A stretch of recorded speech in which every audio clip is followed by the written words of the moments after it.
Hey guys, this is Dr. Hub. Today we are going to look at the Jefferson's fracture. So what is the Jefferson's fracture? It is nothing but a burst fracture. It is a burst fracture and this is of the C1 ring resulting in.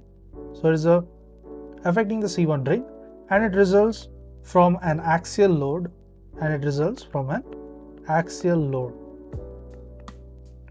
So this is known as the Jefferson's fracture. So this fracture is identified on the open mouth. So it is identified on the open mouth X-ray view. So open mouth X-ray view. So what is this known as? So the open mouth X-ray view, it is known as the odontoid view. Odontoid view. So in terms of the CT scan, it will confirm and define the fracture. So we have to do a CT scan to confirm and identify the fracture. And if combined overhang of lateral processes. So in terms, there is a combined overhang. So it's a combined overhang of the lateral processes,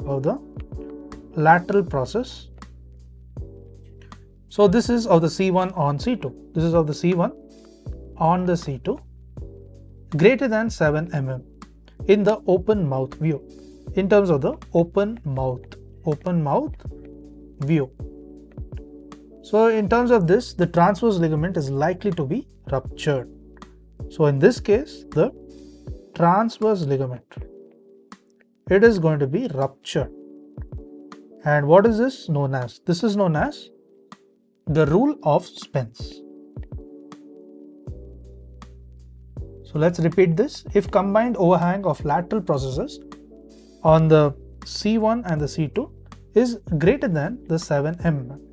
So if it is greater than the 7 mm, so in such case, in the open mouth view, the transverse ligament is likely to be ruptured. So the transverse ligament is likely to be ruptured.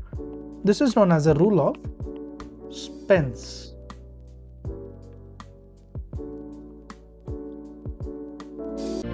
To learn and grow daily like this, please do subscribe.